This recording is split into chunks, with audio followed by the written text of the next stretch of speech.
El militar en excedencia, analista en seguridad y defensa, Bruno Navarro. Bruno, muy buenas noches. Muy buenas noches, Alba. Mucho se está hablando, sobre todo después del domingo, sobre VOX, pero nadie atiende a sus propuestas. ¿Qué proponen las filas de Santiago Abascal para combatir el yihadismo? Pues tienen en sus famosos 100 puntos programáticos, tienen dos bloques, ¿no?, contra el yihadismo. Uno es la acción sobre los imanes, propiamente, con los líderes religiosos, y otra sobre las mezquitas. Respecto a los imanes, propone la expulsión de los que propagan el integrismo, el menosprecio a la mujer o la yihad. Es algo que ya se hace, pero se hace lento y se hace poco. Y es proponen acelerar y endurecer. También exigirles la colaboración a esos líderes religiosos para la detección de radicales. Podemos entender, leyendo entre líneas, que si exigen esa colaboración significa que habrá consecuencias si no hay esa colaboración que hoy por hoy deja mucho que desear. Y por último, la exclusión de la enseñanza del Islam en la escuela pública, que es bastante reciente, y proponen derogarla. Respecto a las mezquitas, cerrar las mezquitas directamente ya no es trabajar contra los imanes fundamentalistas, sino las mismas mezquitas fundamentalistas que siguen corrientes salafistas, wahabitas o cualquier otra corriente fundamentalista e islámica. Y por lo tanto, si cerramos las que hay, prohibimos, que es el siguiente punto que tiene, es la prohibición de abrir, de erigir nuevas mezquitas de ese tipo. También ilegalizar la financiación por parte de terceros países, que está a la orden del día. No lo dicen, pero evidentemente se está haciendo Arabia Saudí, Qatar, Irán y otros países que financian esas mezquitas que de otra forma no se podrían construir o no de forma tan fastuosa. Con lo cual, esa ilegalización. Y por último, la reciprocidad en la apertura.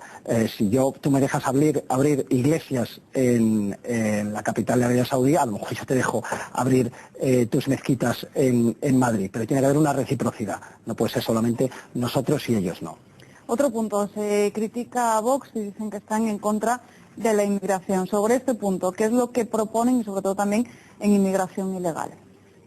Hay un dato importante y es que proponen, que tiene referencia a migración, pero no es directamente, que proponen la publicación a la hora de hacer estadísticas sobre delitos, la obligación de publicar los datos sobre nacionalidad y origen, con lo cual nos llevaríamos todos bastante sorpresas sobre la realidad de determinados delitos que decimos son delitos en España. Bueno, a lo mejor son delitos en España, pero a lo mejor no son cometidos por españoles, y hay que trabajar por esa vía, ¿no?, y no demonizar a unos sectores de la población.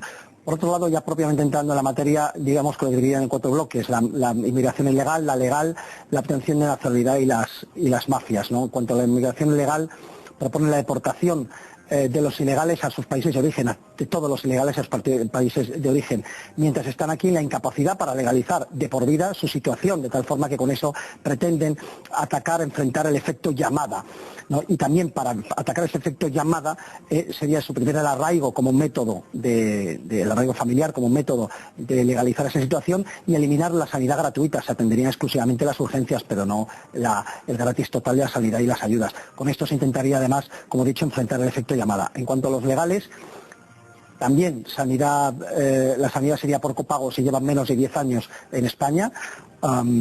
El tema de las cuotas que nos venden, no desde Europa, cuotas, pero atendiendo a las capacidades que tiene España y a las necesidades que tiene España y las capacidades de integración que tiene el inmigrante en sí, privilegiando las nacionalidades que tienen, dice VOX, que comparten con los que compartimos idioma, cultura y amistad, ¿no? Y por último, sí, son legales, sí, les he permitido estar aquí, pero si reinciden en delitos leves o cometen un delito grave, deportación inmediata, como se hace con los ilegales. Para la nacionalidad sería suprimir las pasarelas rápidas con las que actualmente prácticamente es una máquina de crear nacionalidades, y elevar mucho la exigencia tanto de idioma como de la tributación como de la integración de esos candidatos a tener nacionalidad española. Y por último, se puede perder esa nacionalidad, por mucho que se haya dado, si se estén realizando actividades graves contra la soberanía, la seguridad o la independencia del país, ¿no? Por último, para las mafias, endurecimiento mucho, es lo que proponen, un gran endurecimiento de las penas contra las mafias y los colaboradores. Aquí es un punto importante, y mencionan textualmente las ONGs, las empresas y los particulares que colaboren con esas mafias de inmigración ilegal. Ayudar también a los países en vías de desarrollo o subdesarrollados que nos envían, de los que vienen esos inmigrantes, porque son países víctimas también que sufren esa pérdida del potencial humano que se viene a Occidente, ¿no? Pero esa ayuda será condicionada a que ellos acepten la repatriación, que muchas veces no ocurre. Estamos dando ayudas y sin embargo ellos no aceptan esa repatriación o dicen no saben o contesta cuando en realidad lo saben muy bien. Y por último, la persecución de esa otra mafia, muchas veces relacionada también con la inmigración ilegal, que es el comercio callejero, los famosos manteros. Otro punto, Bruno, hay quienes dicen que España necesita una reforma profunda del ejército. ¿Qué es lo que propone aquí el partido de Santiago Abascal? ¿Qué es lo que dice? En la cuestión del ejército, probablemente no de su utilización en el exterior, sino de lo que es el ejército en sí, aquí en casa, de la organización del ejército, no tienen muchas propuestas, esos 100 puntos no dan para desarrollar todos los temas. Entendemos que será algo que ahora, que ya empiezan a tener representación parlamentaria, van a detallar mucho más en programas mucho más densos sobre las Fuerzas Armadas. Sí que es verdad que los dos puntos que tocan son bastante importantes, ¿no? El primero sería el incrementar el presupuesto de defensa, que no siga yendo a la baja, sino que se incremente, y sobre todo que se racionalice. Tendrán que detallar a qué se refieren con racionalizar. Es decir, racionalizar es lo estoy dedicando a esto, y no, lo voy a dedicar a otras partidas. Todavía eso no está detallado.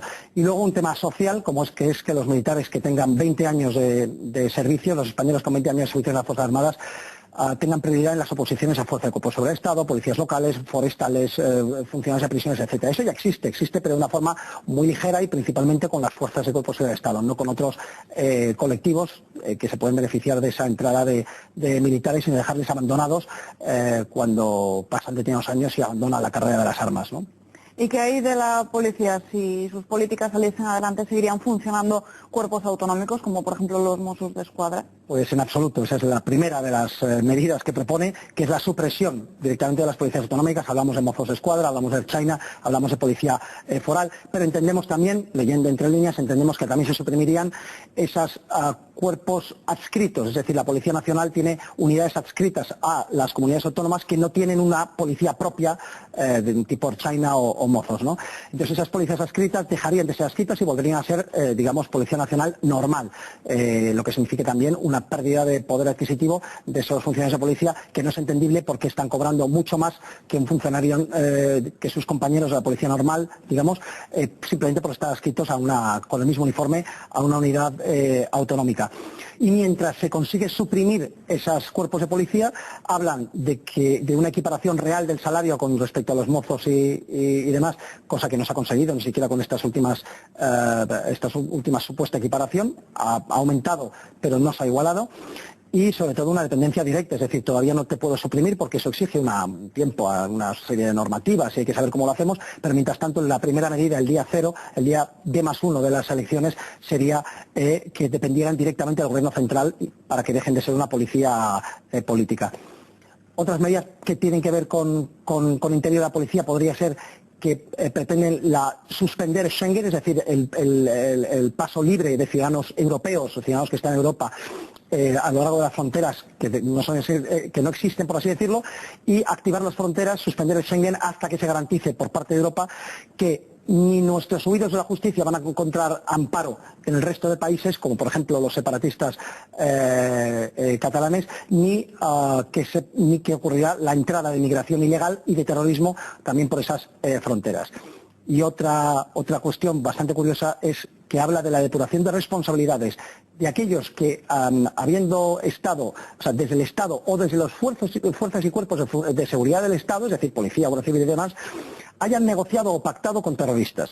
Esto habrá que verlo cómo lo desarrollan, si pueden implantarlo. Miremos ahora hacia el exterior. ¿Cuál debería ser ese papel del ejército en el extranjero y nuestra relación con la OTAN?